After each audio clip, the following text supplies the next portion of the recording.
How's it going, everyone? Doc here with Eyes Wide Shot Gaming, and today we have received yet another patch for HellDivers 2. Let's go over it together. Don't forget to like, comment, and subscribe to stay up to date on all of your HellDivers 2 news, info, breakdowns, and more.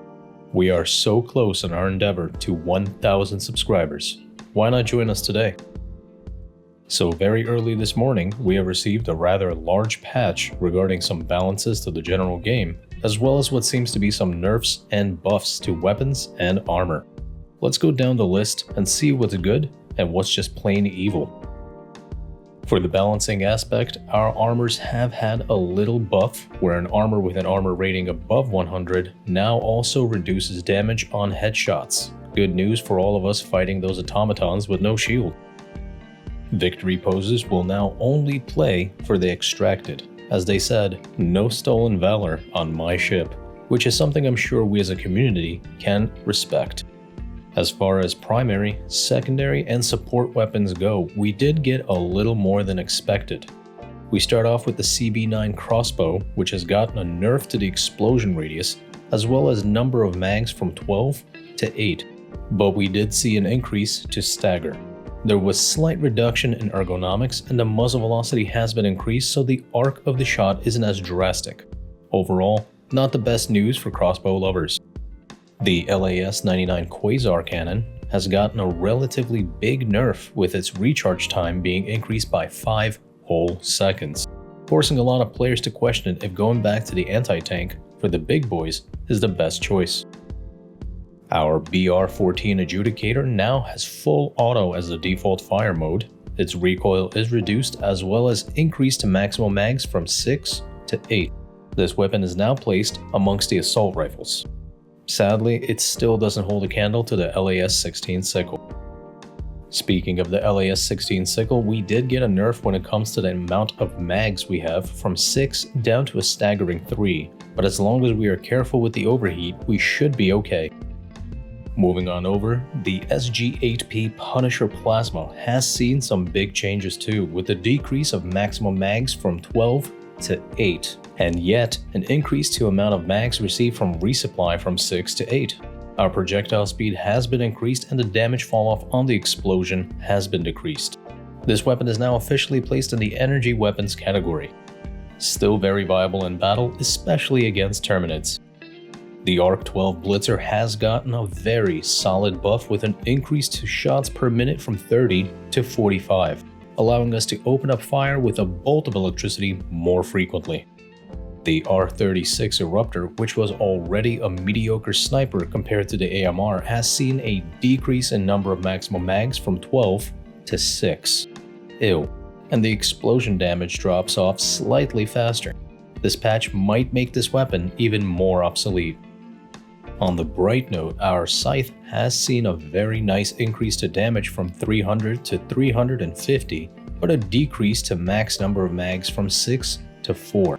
Similar to the sickle, we just need to be wary of the overheat. The Railgun has been cast back into action from the Shadow Realm, with an increase to armor penetration in both safe mode and unsafe mode, but a slight reduction to its stagger force. Nonetheless, a very welcome aspect to this patch. The new heavy machine gun now has a third-person crosshair enabled, not a huge plus since its recoil feels more like turbulence than anything else now. The Diligence counter sniper has a small buff with a damage increase from 128 to 140, as well as ergonomics improvement. And our regular Diligence has also had an increase to damage from 112 to 125. The old fan favorite, the P19 Redeemer, has sadly gotten a nerf with a slight increase to recoil, but we can still use it comfortably as it's reliable in close range. The Peacemaker has its damage increased from 60 all the way to 75, just as the Senator has had an increase to its damage from 150 to 175. It also has had a speed loader added when reloading an empty cylinder. Very, very Dirty Harry-esque. The Dagger has also seen an increase in damage from 150 to 200. Our Liberator, our base weapon damage, has also gotten a buff from 55 to 60. So did the Liberator Concussive, going from 55 to 65. But sadly, this slope goes down with the Dominator as its damage was dropped from 300 to 275, along with the Guard Dog Rover with a decrease in damage by a whopping 30%. Although the regular Guard Dog, on the other hand, has gotten a buff to its damage, but the burning damage is reduced by 15%. As far as our stratagems go, we didn't receive any huge game changers here. The Machine Gun Sentry now has increased health that matches other sentries. The Tesla Tower too has gotten a buff to its health by 33%, and the new RL-77 Airburst rocket launcher will no longer detonate when shot near stratagems and other HellDivers. Thank goodness, because that thing seemed to kill more players just by being on our backs. This patch has had a few more balances in regards to enemies as well as enemy patrol numbers. We also saw some gameplay changes with minor level generation improvements, adding more options to the menu, and much more. I will put a link in the description down below if you want to check out those other upgrades, downgrades, increases, decreases, buffs, and nerfs. But as far as weapons, stratagems, and armor changes, here we are. Now let's boot up HellDivers and spread some democracy. And as always, thank you for watching.